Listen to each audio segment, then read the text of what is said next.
Guys, in today's session, we can discuss about registration form. Already in the last session, so we discussed about a basic form and its validation. So we see, and we didn't try to insert data at any time, right? So now this time, we are going to create a form with the required fields, and we are going to validate the form, and we are going to insert the data into database, guys.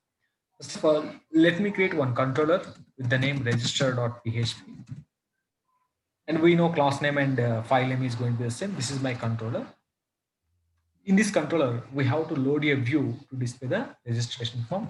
For this, I will create one view that is going to be register view.php. This should be in the views folder.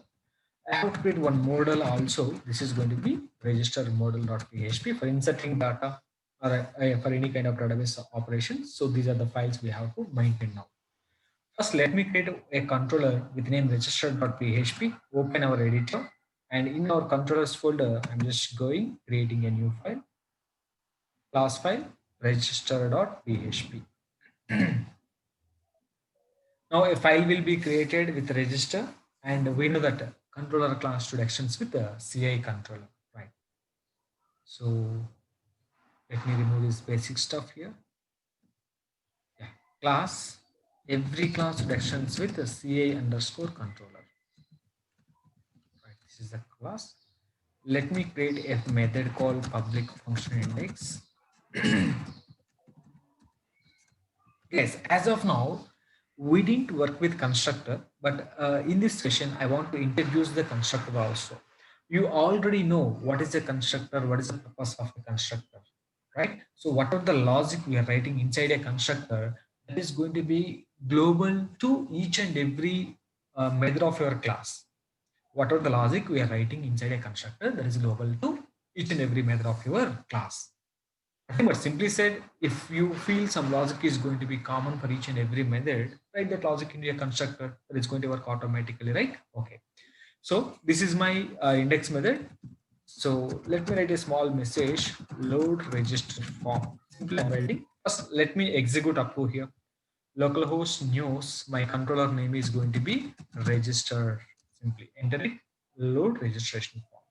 And we have to create the form, right? So, and we have to create the form, and we have to load the form. Did you create any view here? No, as of now, we didn't create. Let me create the view.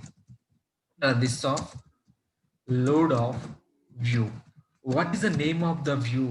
This is going to be register underscore view. Name of the view could be your choice. So you can take any name, but I'm taking my naming convention will be like this, right? So now what I need to do, if we can refresh, you are going to get error because there is no such a file. So we have to create the file, right?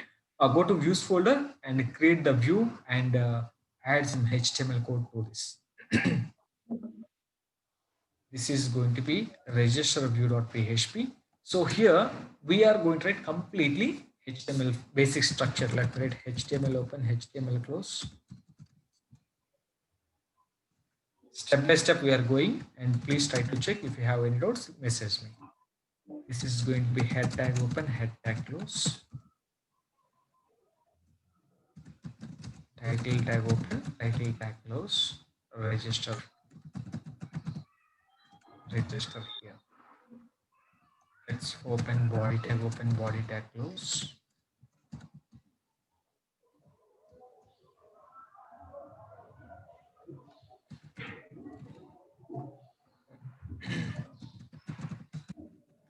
Up to here the view, and this is the controller. The controller we loaded the view. Just you can check the preview of this output. Now you are going to see register here. So we are not calling the view directly to the browser. We are calling that view with the help of controller. If we can call controller, that index method will get called automatically. In index method we are calling the register view. So let me create the form with some fields, guys. So I want to take the fields like username, email, mobile, password, confirm password. 5 fields only. If you want, you can take more fields. Whatever it may be, logic is same for everybody. Every form field, right? So for every form, we have to take form open, form tag, right? Form tag close, right? For this, I'm writing here. We have already a method form underscore open. Form open. If you want, you can write one more method form underscore close. Automatically it will close. You don't need to write form close actually. That will close it automatically. Just if you can form open, that's enough actually. Now, if I refresh, you are going to get an error. Why are you getting error? Form open. Remember, this helper you should load it. What is a helper? Form helper you have to load. So how can we load the helper, guys? Go to controller just before the view. Before the view, you have to, not after the view. So don't try to load after the view. So just before loading view, you have to load the helper. Now this of load of helper, helper helper. So in this helper, we have to pass the name of the helper. What is the name of the helper? Form helper. That's it. Refresh the page. You don't have any error. Even if you can press F12 and you can check in the console, the elements, the form tag is created and it was closed automatically. And what is a form action? Same page. What is URL? You can see localhost news register. The same I am also having the form action. Nether post, accept to file, and okay, that's fine. Let's create some form fields inside of it. Go to the view, and here I'm going to take a table with some form fields.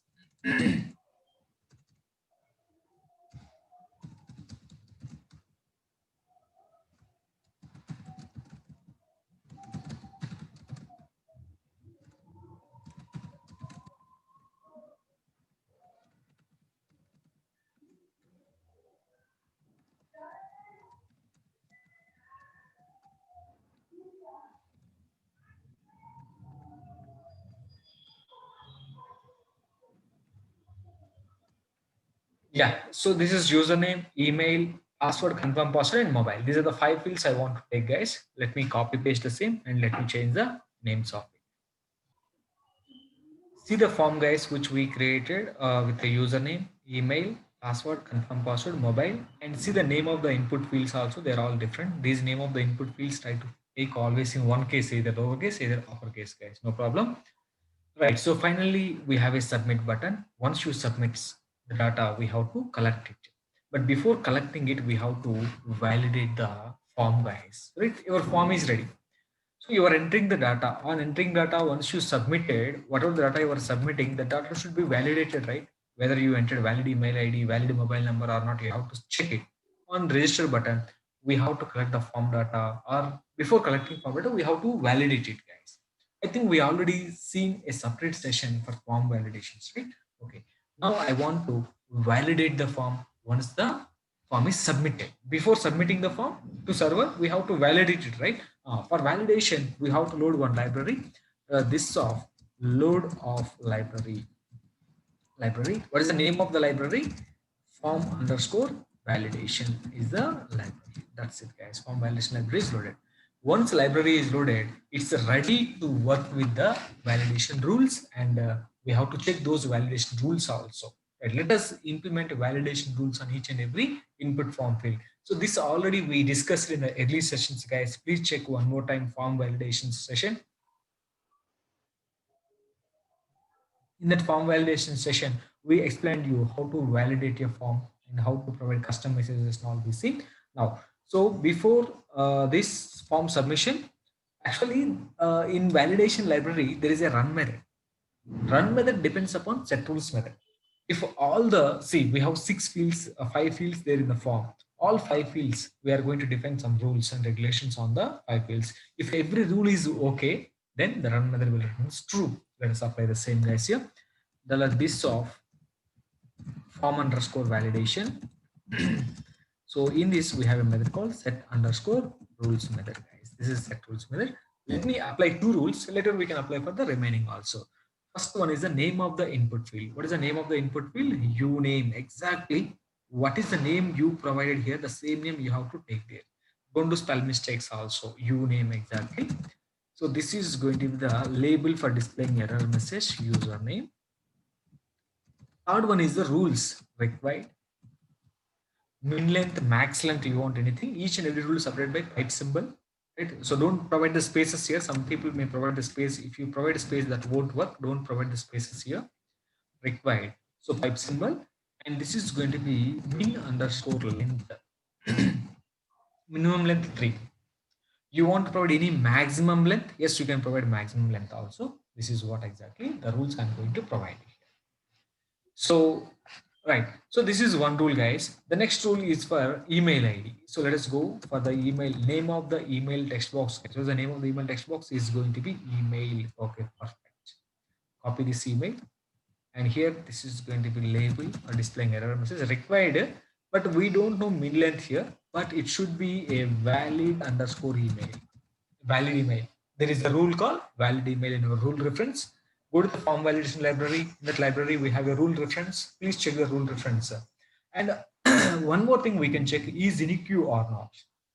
Whatever the email ID you are entering, that email ID, with that email ID, you can create only one account, one email ID, one account. If you are trying to create multiple accounts with the same email ID, we don't want to allow you. Further, there is another rule called is underscore unique. So this use unique rule we will check later, guys. As of now, we don't have any database created for this. I will create database, then I will add this rule. Right now, I'm not providing any rule here. Just required field and a valid. You have to enter a valid email ID in the email text box. That's it, guys. I applied only two rules. Okay, let us check these two rules are working or not.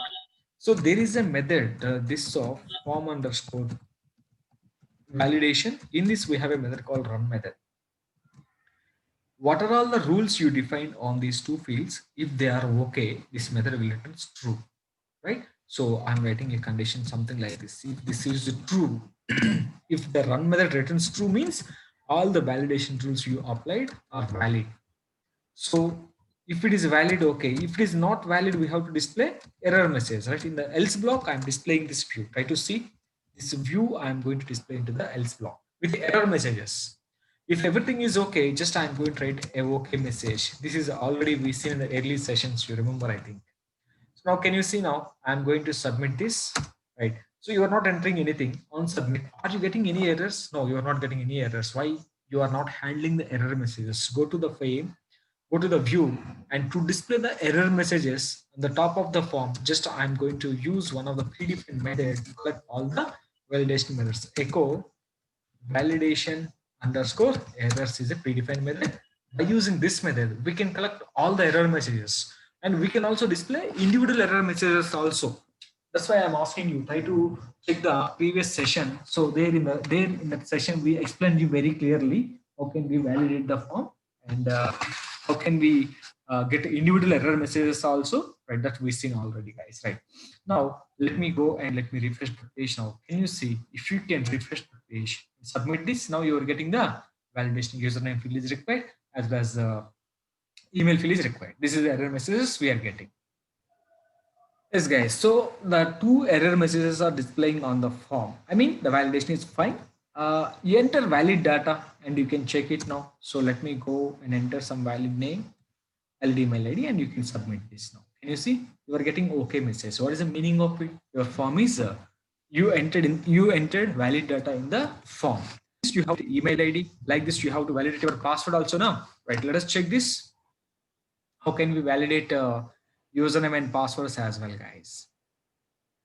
So not username and password. So password, confirm password, and mobile number. These are the things we have to validate now. So go to the form, go to your editor. So in the validation rules, right, we applied these two rules, right? Let me apply one more rule here. Password rule, PWD. Password is required. This is going to be required field. So if you have any minimum length, so you can take it, guys, min underscore length, minimum 6 characters password you have to enter. Maximum is your choice. If you want restrict max length also, you can take one more type symbol, max underscore length. Max length is going to be 20. I mean, your password should be in between 6 and 20 characters like this, guys. Okay, right. So now one more rule I have to take, right? So CPWD. This is going to be CPWD. So this is going to be confirm password is for the error label. Required min length and max length. Here, one rule we have to apply. Confirm password and password matches or not, right? So there is a rule called matches. Is a rule in this matches square bracket. What we have to pass? We have to pass the name of the input field. This input field you have to pass here. Then what happens? Whatever the password you are entering in this field, so it is going to verify. It is going to matches. Matches is a rule. This matches rule will verify the password and confirm password both are matched or not. If matched, okay. Otherwise, it is going to give you the error, guys. Now, one more rule is going to be the mobile. So let us apply the mobile, guys. Like this, we can apply the validation rules. This is going to be the mobile required. So this is exact length rule is there, guys. There is one rule called exact length. So let me take this as a ex exact underscore length. Exact length is going to be 10, and it should be numeric. There is a rule called numeric rule. There is some rule reference numeric. Alpha numeric means both characters and numbers. Only alpha means only characters. Like this also we can enter. So now what happened, guys? All validation rules are going to be validated now. If anything wrong, this method will.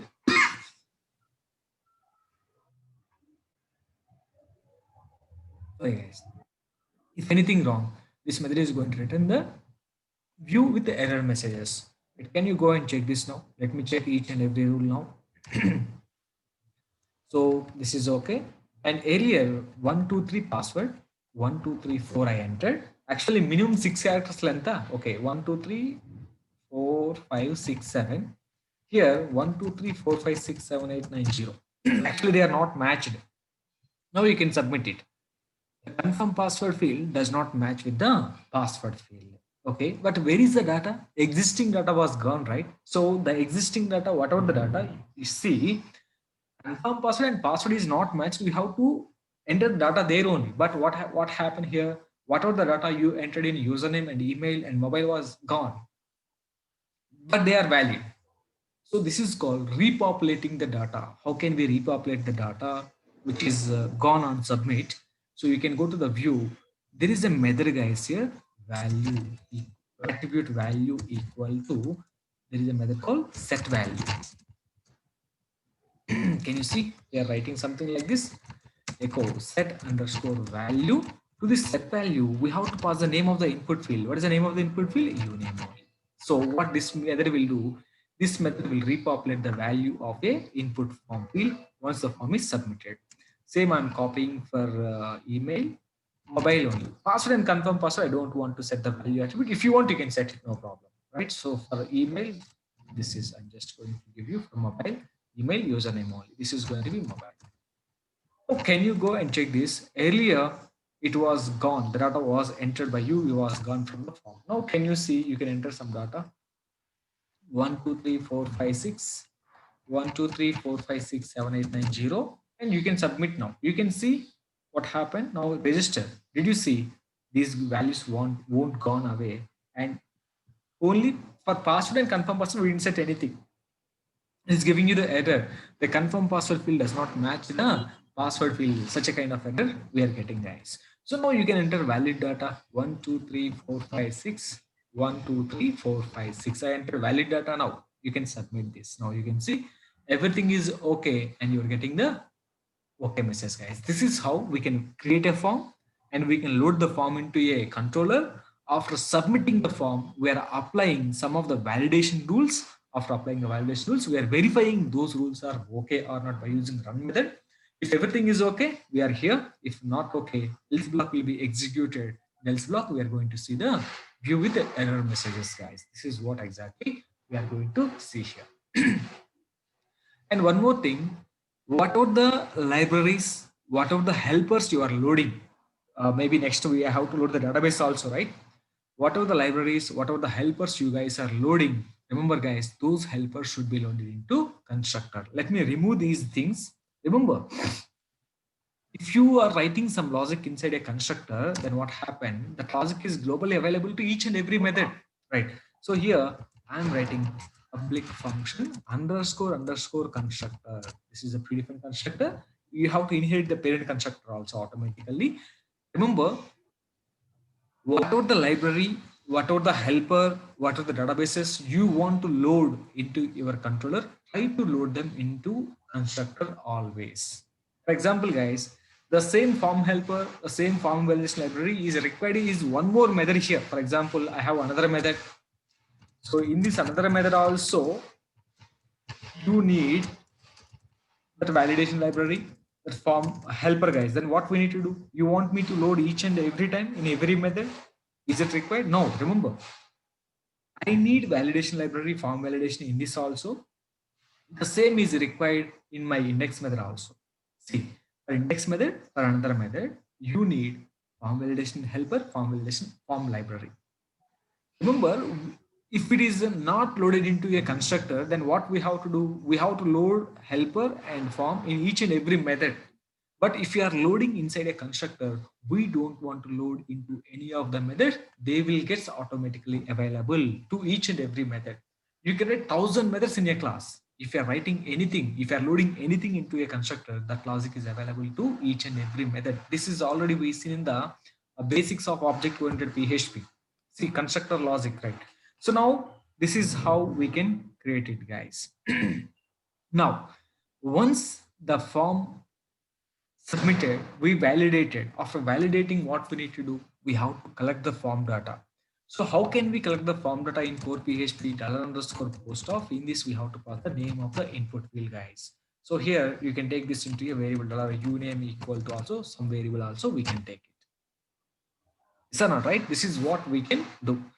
But here in our PHP, this is a core PHP, we will do like this. But in CodeIgniter, there is an equivalent method. There is a library that is called input library. In this input library, there is a method called post method. So in this post method, we can get the data. Remember, input is a library. If you want to load the input library, for example, guys, form validation is a library. To work with the library, first you loaded the library here.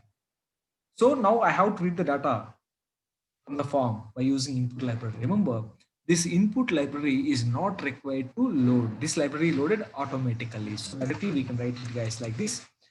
This of input of post is a method, guys. In this post method, what you have to pass? You have to pass the name of the input field. That's enough, right? This is the way of getting the form data. If you want, you can filter this data also. If you want, you can sanitize the data, right? Or in core PHP, generally, once we got the data, we will write some method to filter the data, strip tags method, str add slashes method, trim function, some functions we can apply on the form fields, guys, right? So same manner we can get it the data also, right? There is another method called XSS_clean. Some method will be there. So this method will clean the data. Is there any cross-site request forgery, such as kind of attacks are there? This is going to clean the data. Or else you can write your own logics also, guys. No problem here at all, right? Right now, I'm taking the data like this. Let us get the data. So this is the way of getting the data. So let us get email here. Name of the input field is going to be email. Let us get password field is PWD, and this is going to be PWD. Let's take this as a PWD. And finally, mobile. Confirm password is not required because both are same now. One field is enough to save into the database, guys. So these are the 4 fields I am going to save into my DB. In my registration form, I created 5 fields only, guys. So if you want, you can take some other fields also. Logic is the same, nothing different. For example, in this registration form, I created a registration form with 5 fields. You want to add address, state, city, pin code, country, and all. Yes, you can add them, no problem. Gender, date of birth, and everything you want to add. Yes, you can add them. Process is same. So how we are writing a logic for 2 fields, for the remaining fields also, the logic is same, guys. Nothing is going to be different here. Right. So this is all about the thing. If you want, you can take one more field called gender also. You can go and check the gender field here. Gender is required like this also we can write here. Let me take, guys, here gender radio button. I just want to take gender, GENDER, gender. Input type radio, RADIO, radio. Remember, guys, this, sorry, what happened?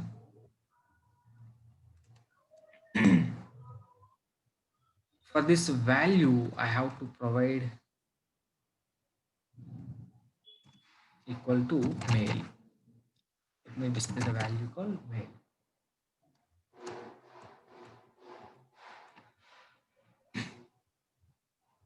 Name is going to be gender, GENDER, gender, GENDER, gender. This is going to be female, FEMAL, female, and here you can just display this as a female. So for radio buttons, you have to enter the value, guys, mandatory. If you are not entering the value, see, what is the difference here? If you can observe, in text box you are entering the value, but in radio button, are you entering any value? No, you are selecting the value. I selected the value. The selected value should be saved in database. Na? That's the reason we have to add value attribute. This is a value attribute we are adding.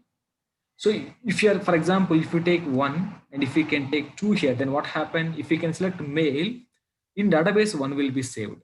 If you are selecting female, two will be saved in the database, guys. But I'm taking the same names, guys, male as male, female as female, something like this. Now, how can we validate this also? Same rule. So required rule. What is the name of the input field? This is going to be gender, G-E-N-D-R, gender.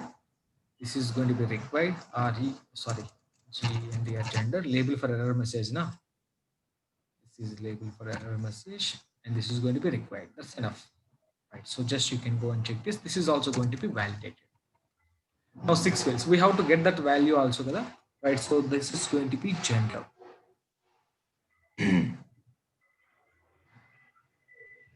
G-E-N-D-R, gender, and this is going to be gender. Name of the input field is gender, something like this. Like this, we can get all the fields, guys, right? Right. Can you check this now? Can you see? You can enter the data. Right. I'm not selecting the gender. If you can submit this, you are getting the error. You selected the gender. Now you can submit this now. Can you see? The form is submitted. Password field and confirm password field was not there. But I selected gender. But on submit, did you see the gender? You are getting error. But what is the radio button you selected? That should be checked now. So if it is a valid field, that should be checked and it should be validated. Now I'm not selecting gender. Now you can submit this. Gender field is also required. Let's see how can we check radio button values checked or not. Here, guys, we can write one small logic here. What is the logic? Set value. We can check here. Set value. Can you see here? I'm going to write a small condition. Actually, there is a attribute called checked, C-H-E-C-K-E-D, checked. Can you see? If you can refresh the form, did you see the radio button will automatically checked? Why? It should not automatically checked, right? So then what we need to do, guys, here? So to do this, we have to enable, we have to write this conditionally. Now I'm going to add the checked attribute here. Then what happened? Female will be checked now. You see this time female is checked. But which value you selected, that value should be there, right? So for this guy, just I want to write one small condition here inside this. Generally, we will write this in core PHP also. If set underscore value of gender, G-E-N-D-R, gender equal to male, M-A-L-E, male, then I have to print echo checked. Echo print an attribute C-H-E-C-K-E-D, checked. This is what we can do, guys. The same you can copy for this female also. Yeah. This is going to be female. F-E-M-A-L-E, female. Then, right now you can refresh the page. Now you can see. Now I'm not selecting gender. Now I selected gender. Submit this. The value is still selected, guys. Earlier it was gone. I'm entering mobile number and email ID. You can see. You can enter the name also. You can submit this now, and you can check this password 1 2 3 4 5 6. 1 2 3 4 5 6. Now you can submit this. Everything is okay. Right. Now here what we need to do, we have to collect the data here. So we collected the data and we have to filter it and we have to sanitize the data. This is the way of collecting data. This data should be inserted into the database, right? Let me show you an associative array format. How can we send the data to database? We have to use query builder class. When you are using query builder class, there is a method called insert method in the model. What is the method called? Insert method. To this insert method, we have to pass the table name, comma, data, associative array we have to pass here. That will taken care of the inserting data. I will show you how can we prepare associative array of the data you entered in the form. With the data, we have to generate associative array. The associative we have to pass to insert method in the query builder class that will insert the data. Once the record is inserted, it will send you back the, if you want, you can get insert ID or you can send a response as a true, something like this, right? So who will insert the data? Model. So guys, one more task is pending here. The pending is here. We have to clean the data. We have to sanitize the data before going to database. right? How we have to send the database? We have to send the data to DB as an associative array format.